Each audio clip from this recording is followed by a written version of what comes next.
Welcome to SMCC Online. If I haven't had the opportunity to meet you yet, my name is Shane and I have the privilege of being the campus pastor at our Lehigh location. If you're looking to get connected to SMCC or looking to get connected to one of our physical locations, you can find all of the information for address and directions on our website at smccutah.org.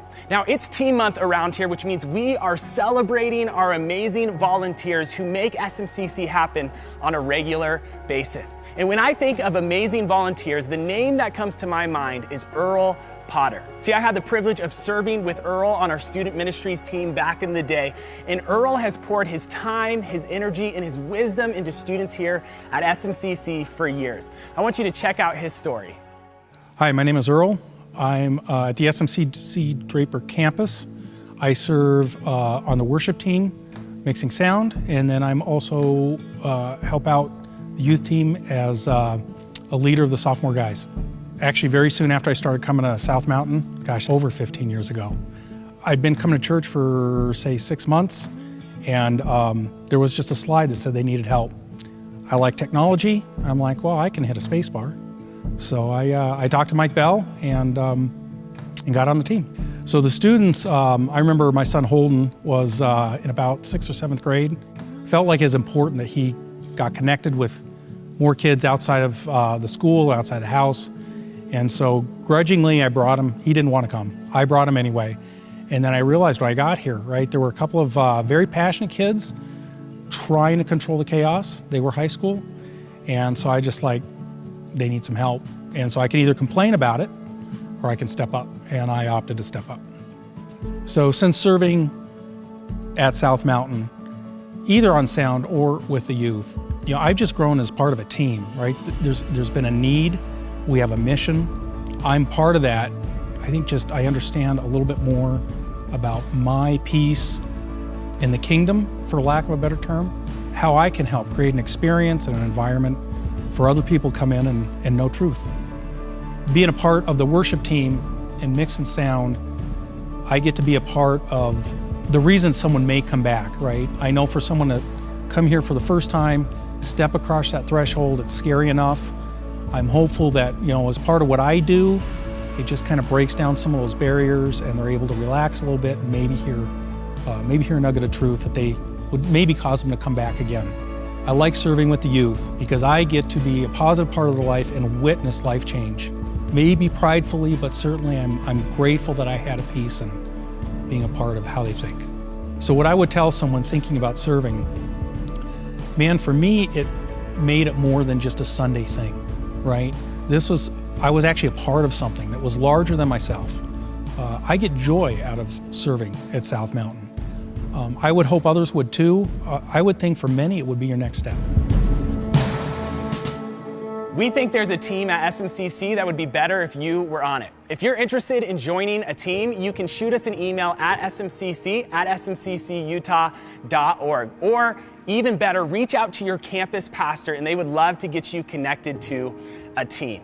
Now, there's moments in our lives where all of us have what I like to call reality check moments. Just a few months back, I was out playing disc golf with a few good buddies of mine, and as we were out up in the mountains walking to the first hole, we rounded a corner and right in front of us was a giant moose. In that moment, as we're walking towards the moose, our hope is that the moose would turn around and run away, but instead the moose actually came towards us. In that moment, we ran up the hill because we were scared for our lives, and I knew that two things were true. First of all, that we were not invincible, and second of all, there was a big animal right there that wanted to kill us. Now again, we all have these reality check moments in our lives that help us to be able to see things the way they really are. That's really what this series is all about. Let's join Pastor Eric for part 3 of our series, Reality Check.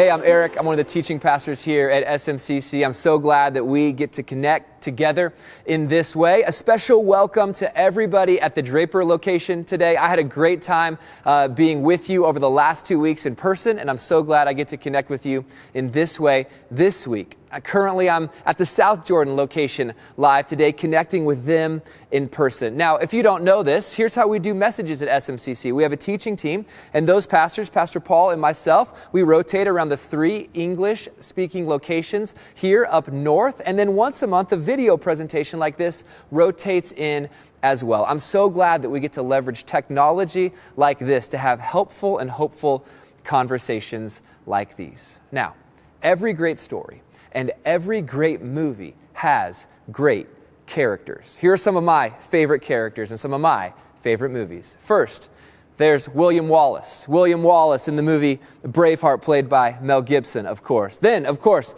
we have Tom Hanks playing Forrest Gump in the fantastic movie Forrest Gump. And then, of course, one of my kids' favorite movies, Toy Story. We have Woody, a fantastic character. See, we know something. Great characters, they make a story great. And one of the reasons that I connect with certain shows and certain movies is that I connect to and I am drawn into certain characters. See, character development, it is an important part of every great story. And I would guess you have your favorite shows. Maybe the shows you're binge watching right now. You have your favorite movies. And I would guess that one of the reasons that those are your favorite is that some of those characters are your favorite as well, that you are drawn in as well to great characters. Now, in this grand story of reality that we're talking about in this series, we've already been introduced to the main character. We were already introduced to the central figure in the grand story of reality, and that character is God. We were introduced to him last week. The world revolves around him. It does not revolve around us. He is the creator of all things, and he is the author of this story. But today in the story, we're going to be introduced to a few other characters in the story. Characters that are very important, although they are not the central character or the main characters. Do you know who those characters are? It's you and it's me. See, humans. Humans are the second most important characters in the story of reality. Now, in some ways, humans are very much like everything else in the story in that we are created.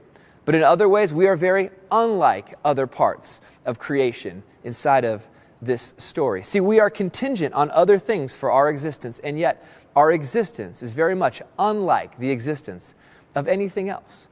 And so this brings us to a big question that is going to be our question today. And the question is this: why are humans special? Why are humans special in this story of reality? And this question, it gets very personal. It has some personal implications and personal applications. It answers another question, actually.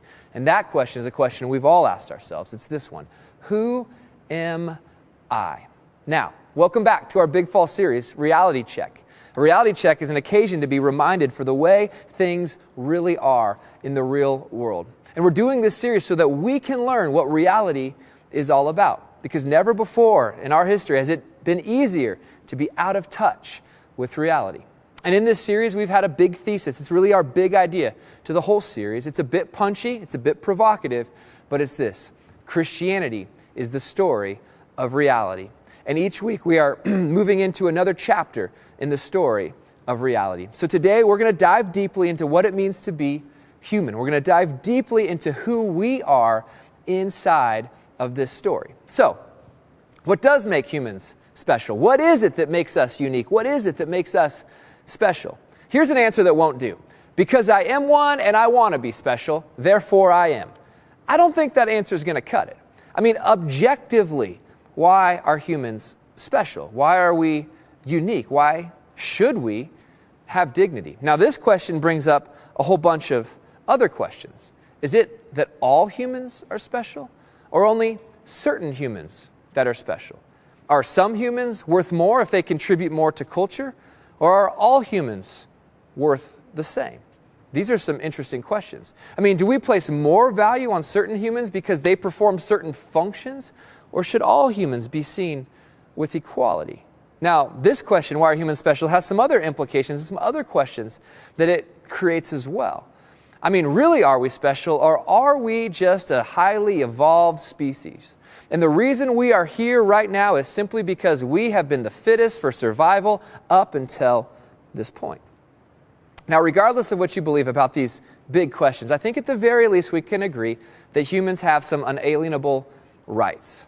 Rights that we have that other parts of creation, other creatures, and other animals just do not have. And because we have these types of rights, what we call human rights, we have unique value. So let me give you the answer to this question. In case you tune out today, in case we lose power at one of our buildings, or you lose power at home and you don't get the answer to the question, why are humans special? Let me give you the answer in the simplest of terms that I know how. Here it is.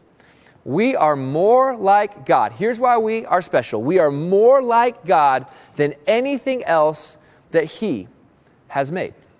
And we know this because of a lot of passages, but the first passage we see that tells us this is in the book of Genesis.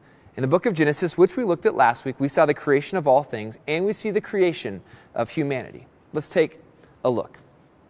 We see this in Genesis 1, verses 26 and 27. Then God said, let us, that us is really important. That us is a clue to what God is like. It's a clue that God is one being, three persons.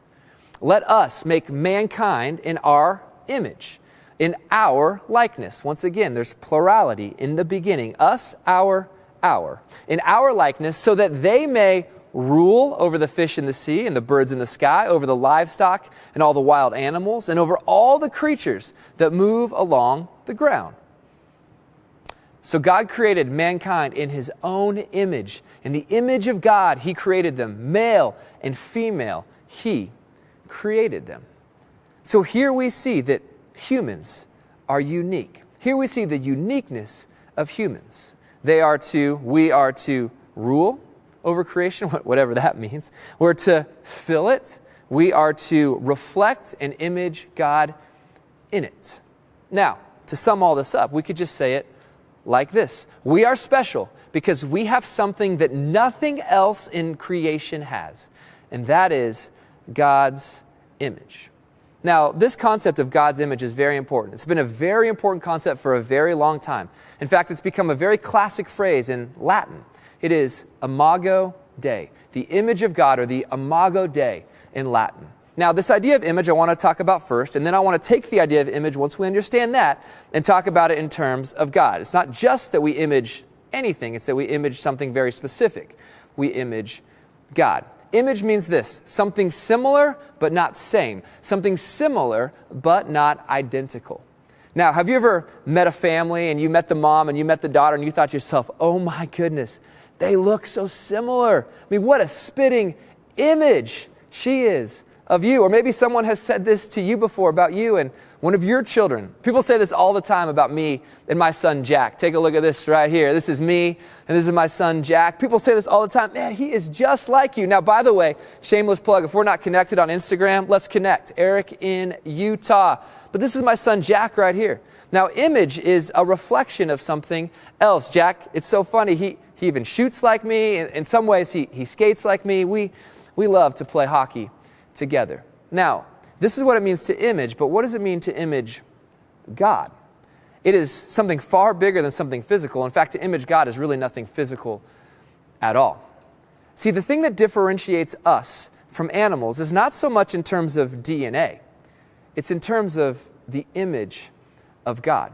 We were made for personal, endless closeness with God.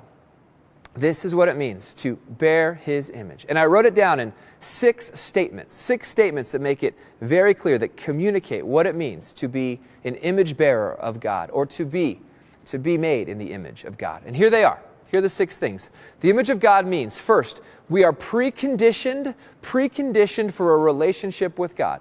It means we are not just physical, we are also spiritual. And therefore, we can have a relationship with God. It means we can have a rational understanding of God. It means we are intellectual creations.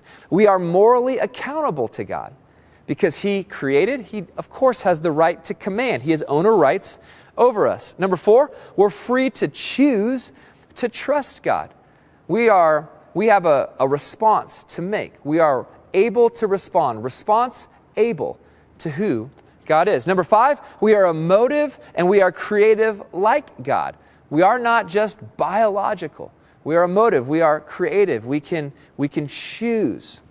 Number 6, we are representatives of God.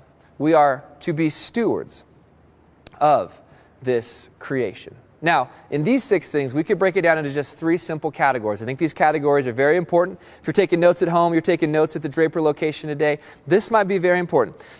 These are the 3 categories. There's the substantive view. This means we share some traits with God, traits we've seen up here in these 6 things. There's the relational view, which means we are designed for relationship, and God is relational. And of course, there's the functional view, which means we have actions and duties to carry out actions and duties that God actually carries out as well. So this is what sets us apart. This is what makes us unique. This is what makes us special. And therefore, all humans should be treated with dignity, with worth. All humans have rights that should not be taken away from them because they were rights given to them by the God who made them. Now, another question might come up at this point. I mean, we are talking about how great and special humans are. I mean, they bear God's image, they reflect Him, and that means some important things. But you might be thinking this, but then Eric, why are they such jerks, man? I mean, humans are great, but I've met a few who are not. What do we do with that? Now, of course, I'm not talking about you. You know, you're not one of these people, but these people, they're out there, and don't elbow anybody next to you today. But these people are out there. I mean, come on, why do they leave the shopping carts out in the parking lot when the corral is so close? I mean, who does that? Who puts gum under the table? Why do they lie? Yes, adults, they lie. Why do they tailgate you on the 15 when you're already going 10 over? Where do these people come from? Sometimes humans can just be the worst. So come on, Eric, they're made in the image of God, but then how come they're so annoying and so frustrating? I mean, how do we make sense of this? So this brings us to a really important question. A question that says so much about the way you see reality, so much about your story, your account, your explanation of the way the world works. This question is very important. Here it is. Why are people bad? How would you answer this question? Why are people bad? I mean, what has gone wrong? How you answer this question says so much about your worldview. How you answer this question says a lot about how you will probably vote in the upcoming election. How you complete this sentence is so important. The world is broken because. How do you answer that? The way you answer this says so much about your worldview, what you believe to be the story of reality. Now back to shows and movies for just a little bit. When I am introduced to a character that's flawed or broken or perhaps bad, I want to know how they got that way. I mean, I'm thinking of characters like Dexter. I tried to watch that show for a while. I couldn't quite stomach it, but I want to know what went wrong for him. I mean, it's this way with the Joker. I want to know what happened, what went wrong. In fact, Walt in Breaking Bad, I was drawn into his character because I want to know what went wrong, what made him bad. Why are these characters, why are people bad? Now, for just a little bit, I thought I'd break down some of the most popular answers to this question, some of the most popular approaches to this question, because this question is oh so important. Here's the first option. Option 1 is this: people are bad because of a lack of education. A lack of education. In this perspective, in this approach, in this school of thought, we think society, these people think, you know what, society has failed. Society has let us down. It's because people are uneducated that they do bad things, they act in bad ways. And if they had proper instruction, things would be different. I mean, if they had education around child rearing, then our culture would be very different. If they had education around prenatal care, then people's health might look a whole lot different. I mean, if they had education on how to access resources in the community, then, I mean, come on, things wouldn't be so bad. But here's the thing. I've met people with a lot of education who were still, for lack of a better term, bad. Sometimes they were just more clever and very smart. Bad people. Now, I'm not down on education. In fact, I paid a lot of money for mine. I'm a big fan of education. I think education in all the areas that I just mentioned is very helpful. I just don't think this goes deep enough into answering the question, why are people bad? So here's the second option. Second option is this, a lack of opportunity. And in this school of thought, it's very common to hear this. You know what? Poverty causes crime. And if poverty were done away with, if poverty were eradicated, people wouldn't be bad. And in this school of thought, it's often this. You know what? If opportunity was spread out a little bit more evenly, and if assets were spread out a little bit more evenly, if wealth was spread out just a bit more evenly, people would be good. They would not be bad. But come on, we've all met some people, or at least heard about some people, that had some money, had some wealth, had some opportunity, and they too were bad. When I was a youth pastor, I took dozens and dozens of students to Mexico for many, many years, to kind of the deep pockets of poverty as we built homes for people. And we saw some of the kindest, most joyful, most generous people there who lived in significant poverty. So, a lack of poverty, a lot of opportunity, doesn't eradicate the bad inside of people. Doesn't always equate to more morality. In fact, sometimes more opportunity, more wealth leads to more immorality. So this brings us to option number 3.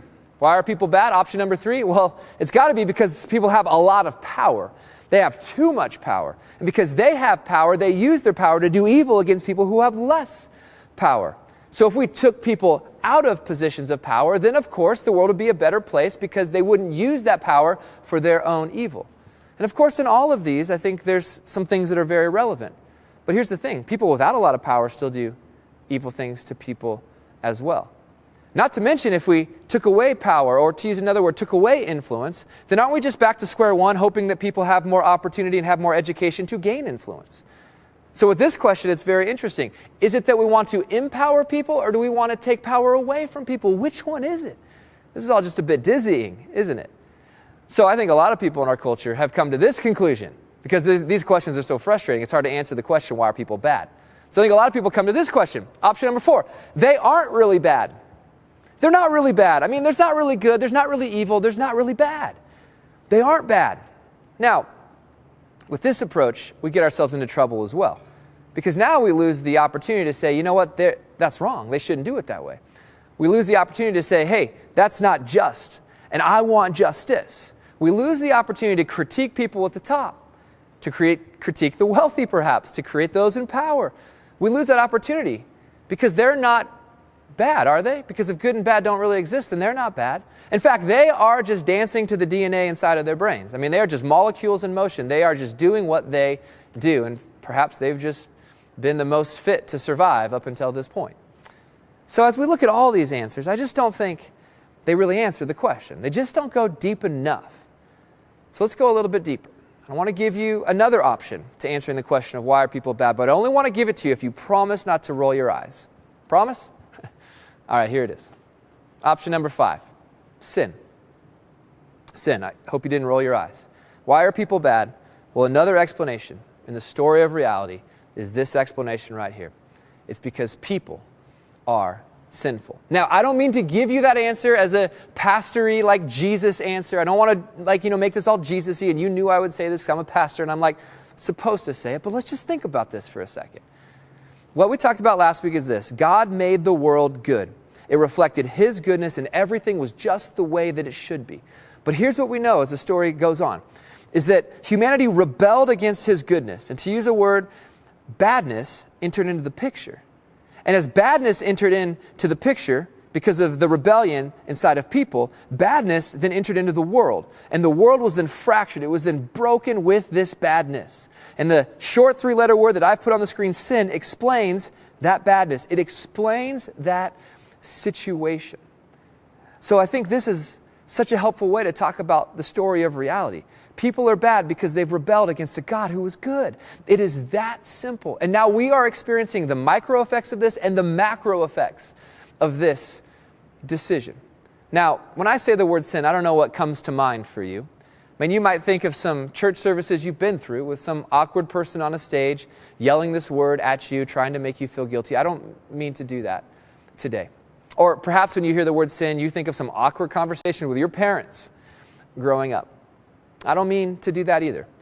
By putting this word on the screen, I simply want to give you the clearest and most simple answer to one of the biggest questions we could ever ask, which is, why are people bad? And I just haven't found a better word yet, or a better answer yet to that question than this right here. Now, if you don't like this word, I mean, it's an unpopular word. If you don't like it, there is another word that we could use. We just don't speak this language. But I could introduce you to another word, a word that comes to us in Koine Greek, the language that the New Testament was written in. We could just use this word. Why are people bad? Well, it's because of this. Hamartia. Hamartia is the New Testament word for sin, and it means to miss the mark. To miss the mark, which begs the question, what is the mark? What is the mark? Well, the mark is not religion. The mark is not a mark set by church. It's not a mark of comparison to look at how we live compared to how other people live. The mark is God himself. And we have all missed that mark. And therefore, we live with hamartia. We are hamartiers, sinners. That's it. And so, this has done something to the image of God in us. It hasn't destroyed it, but it's distorted it. We haven't lost the image of God, but it's been severely warped. And Romans 1 in the New Testament talks about all of this. Look at what Romans 1 says. Take a look. It says, the wrath of God, I think a good way to talk about that is justice in action. The wrath of God is being revealed from heaven against all the godlessness and wickedness of people who suppress the truth, kind of push it down by their wickedness, since what may be known about God is plain to them, because He's made it plain to them.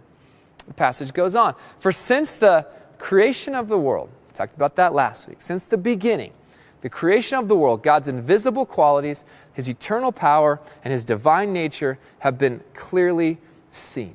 It's been revealed generally to us in what has been made, being understood from what has been made, so that people are without an excuse. So that people are without an excuse. Now, there's a whole bunch of things we could say about Romans 1. In fact, we preached on Romans 1 back in a series called Masterclass. You can find that online. But here's what I want you to see today in our conversation from Romans 1.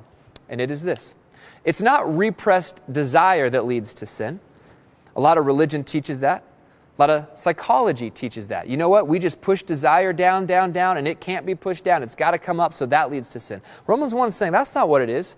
Romans 1 is saying this. It's repressed truth that leads to sin. So when Adam and Eve initially rebelled against God, they trusted that what something else was true, not what God said was true. They, in fact, trusted themselves, that they knew better. They believed a lie, that God was holding out on them. And so they took their next step to trust something else rather than trust God. And that act of rebellion was a breach of trust. And once that happened, there was separation between them and God, and it's happened to everybody who has ever lived since. And so what can fix this? What can remedy this? Well, it's trust restored. So this is so important as we think about the story of reality. Now, at this point, I just want to talk about wrath for just a little bit. I mean, we hear that word wrath, and that's kind of makes some of us uncomfortable. It's maybe hard to comprehend. Well, here's the thing. I think because sin doesn't produce our wrath, we struggle to understand how it could produce God's wrath. But I think sin should produce our wrath. And if it did, I think we would understand why it angers God so much. So at this point in the story of reality, we need to see this. Evil doesn't disprove Christianity. In fact, it fits right into the story. The story of reality, the Christian story of reality, it explains evil. Now, at this point, I think there's a question that a lot of people may be thinking. It's a question that I get quite often. And the question is this. Okay, Eric, but what about this? Answer this. Did God create evil? When you're saying bad has entered into the story, God created everything, so did He create evil? The argument usually sounds like this. God created everything. Evil is a thing. Therefore, God must have created evil. I can't trust a God who would do that. Have you heard that argument before? It kind of makes sense at first glance. See, evil is a very difficult thing to get over. It's very easy to doubt God's goodness at the sight of evil. But let me answer this question for us. Answer this question with just a small insight. And this small insight has cleared up so much for me. You ready for this? Evil is real, but evil is not a thing. Evil is real, but it is not a thing. It only exists as a deprivation of that which is good. It only exists as a deprivation of that which is good, which is why we talk about evil in the negative. We talk about dishonesty. We talk about immoral, unjust, unfair. All of these things are a negation of that which is good. So there can be a world that exists without evil. In fact, we're going to talk about that because that world is coming. But there cannot be evil that exists without good, because evil is simply a negation, a void of that which is good. So anything that you could come up with that is evil could be shown to be the opposite of that which is good. So did God create evil? No. Here's the answer to that question. Evil was not created. It is just the opposite of created good. Wow. So here's the thing. Evil is real, but it is not a thing. Now, my wife and I, we used to own an old Jeep. I still miss it to this day. It was a 94 Jeep, and the Jeep had a little bit of rust in it. And I like to think of this in terms of rust. If you take the rust out of the vehicle, you have a better vehicle, don't you? The vehicle is more good without rust. But if you take away the vehicle, well, you don't have any rust anymore either. This is what it is like. Evil is not a created thing. It is the opposite of created good, the good which God created.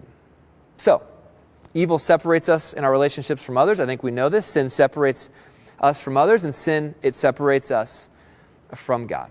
Now, one day, Jesus talked about this type of separation. Jesus talked about really a reality check that needs to go along with what we're talking about today. He told an incredible story to illustrate something very, very powerful. It's a story really about two sons. It's in Luke chapter 15. It's often called the story of the prodigal son, but really there's two sons that are distant and separate from the father for two different reasons.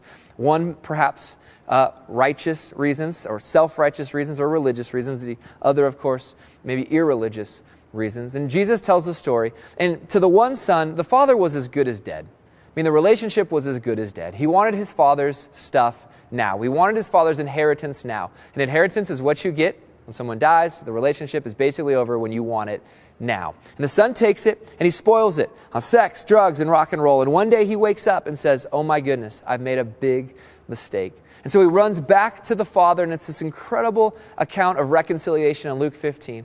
But the thing I want to draw you to today is what the son says to the father in this made-up story that Jesus is telling. Because what the son says to the father is something that we need to say as well. Let me read it to you. Luke 15, the son said to him, it's this great moment of reunion. He says, "Father," and look at these three next words. "Father, I have sinned. I have sinned. I have sinned against heaven and against you. I am no longer worthy to be called your son." I'm no longer worthy to be called your son. And of course, the story goes on. And the father welcomes him back home, forgives him, and the celebration begins. But what this son has said is something that's very difficult for any of us to say. And if you've never said it, I don't blame you for it. It's very hard to say. But it's something I want to encourage every one of us to say. It's a reality check moment. And it's those three words. God, I have sinned.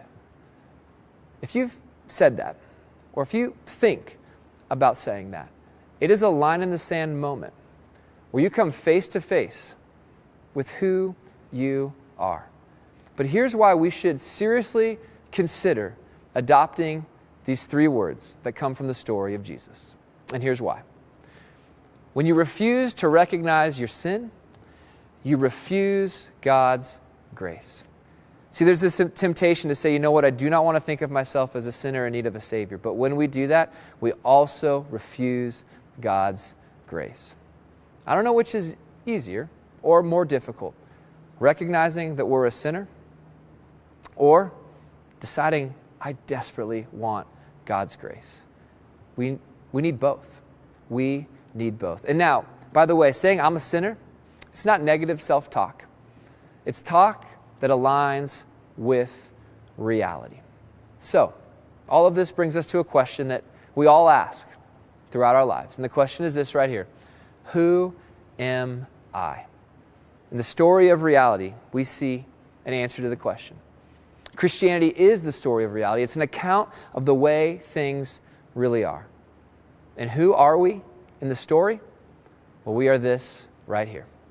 Humans are more beautiful because they're made in the image of God, and more broken because of our sin than we care to admit. Humans are more beautiful and more broken than we care to admit. And I know that sounds a little bit like a country song, more beautiful and more broken, but this is true in the story of reality. We are special, and yet we are sinful.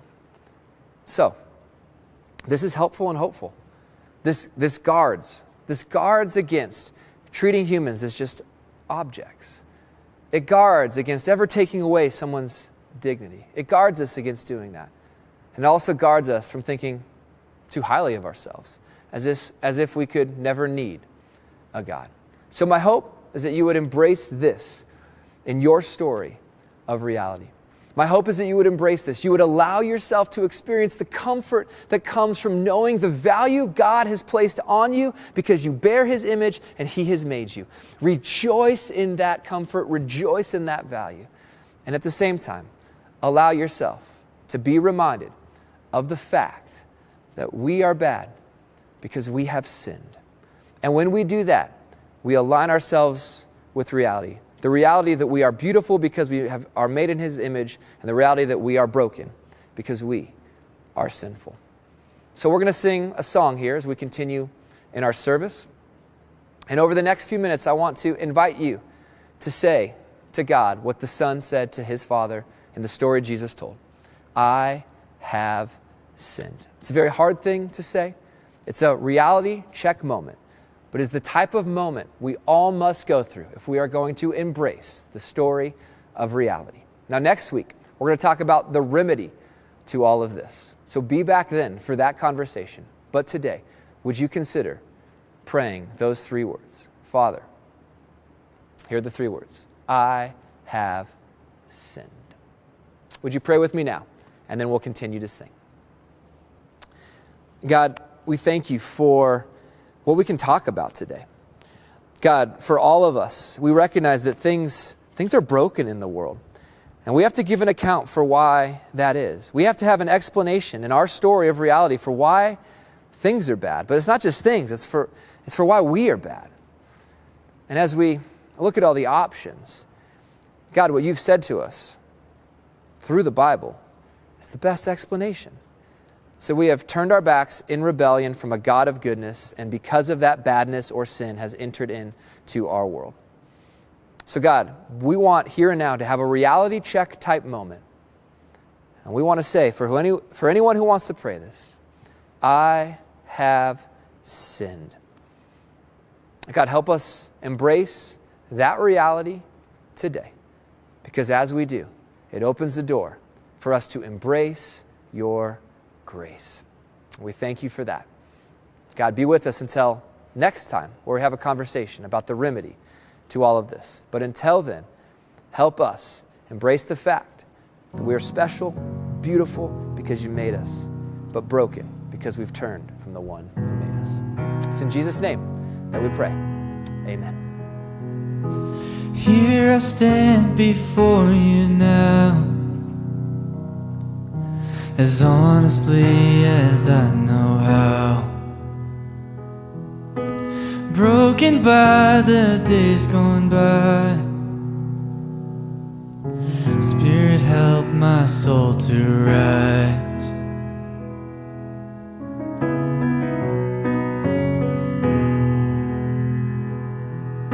I try my best, but still I fail. And even then you're with me there. You remind me I'm a child of God, regardless of the things I've done. All my hope is found in perfect love.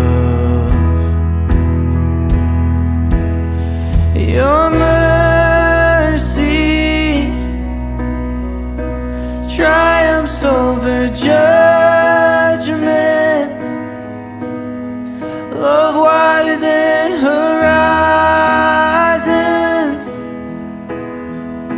stronger than all sin. Lord, your kindness leads us to repentance and to the heart of God. Your heart, oh God, is all I want.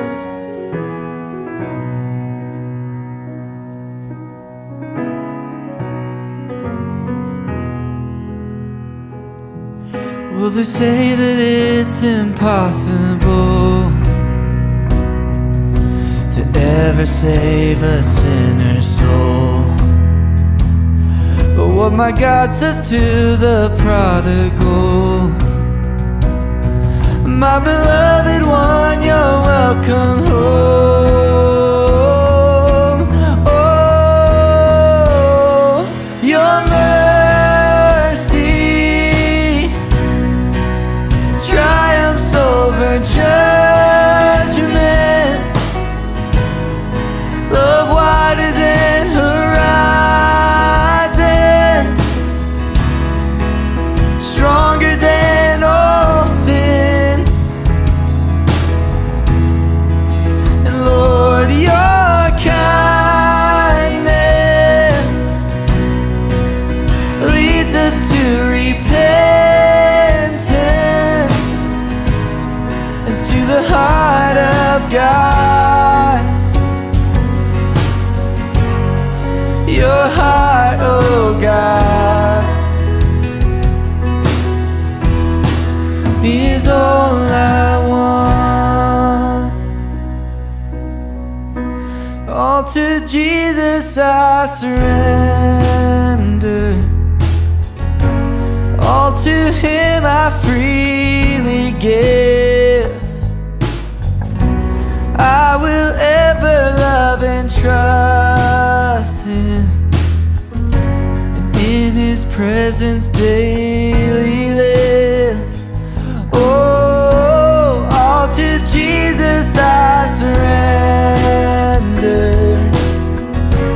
All to Him I freely give. I will ever love and trust Him, in His presence daily live. Oh, all to Jesus I surrender. Oh, all to Him I freely give.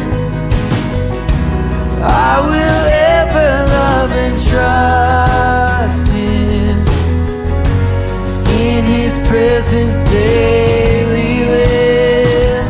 Oh, your mercy triumphs over judgment. Love wider than horizons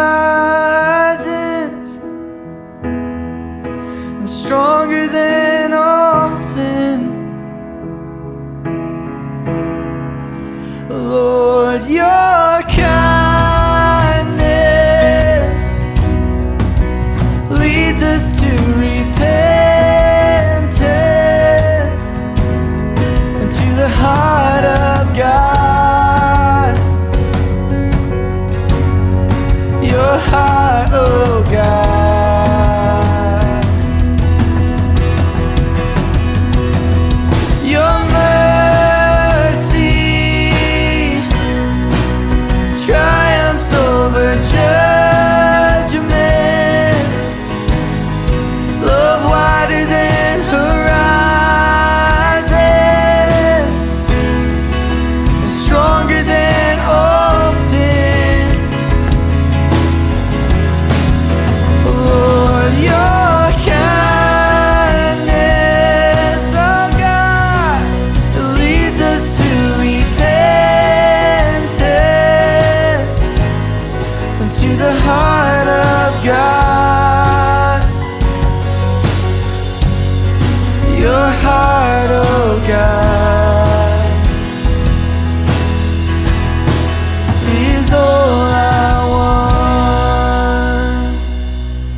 thanks again for watching. If you enjoyed today's message or you know someone who would, please share it on social media. And if you want to help more and more people hear about the hope that we have in Jesus, you can give a gift to SMCC at smccutah.org/give.